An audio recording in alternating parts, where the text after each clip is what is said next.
గా ఉంటాడు. ఎస్పెషల్లీ ఆ క్రీపీ స్మైల్ అండ్ ఆ సడన్ లాఫ్టర్ సీన్స్. అండ్ నాకు చాలా డిస్టర్బింగ్‌గా అనిపించింది ఆ బ్యాక్‌గ్రౌండ్ మ్యూజిక్. కానీ క్లైమాక్స్‌లో జయంట్ స్టోన్ సీక్వెన్స్ లాంటి ఓవర్ ద టాప్ మూవ్‌మెంట్స్ వల్ల కొంతమంది ఆడియన్స్ సీరియస్‌గా తీసుకోలేకపోయారు. ఫియర్ ఎంత క్రియేట్ అయిందో తెలీదు కానీ మీమ్స్ అయితే బాగానే క్రియేట్ అయ్యాయి. Next 'SJ Surya' performance.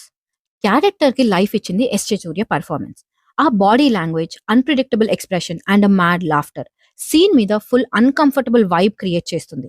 Hero Mahesh Babu calm పెర్ఫార్మన్స్‌కి ఆపోజిట్‌గా 'SJ Surya' complete chaos energy dominate చేసేసింది.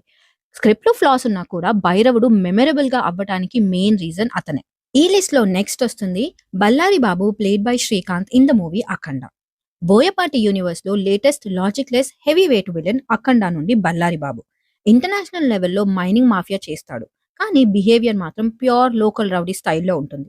శ్రీకాంత్ గారు విలన్‌గా ట్రాన్స్‌ఫార్మ్ అయిన ఈ క్యారెక్టర్ ఒక మైనింగ్ డిక్టేటర్. బల్లారి బాబు ఒక రెగ్యులర్ బిజినెస్ మ్యాన్ కాదు. ఒక రూత్‌లెస్ డిక్టేటర్. లా అండ్ ఆర్డర్‌ని పాకెట్‌లో పెట్టుకొని ఎదురొచ్చిన వాడు కలెక్టర్ అయినా సరే చంపేసే అంత రేంజ్ మ్యాడ్‌నెస్ అతనిది. మైనింగ్ కోసం ప్రకృతిని, దేవుణ్ణి కూడా కొనేసే రకం. Why Bellary is logicless. ఈ క్యారెక్టర్ ఎందుకు లాజిక్‌లెస్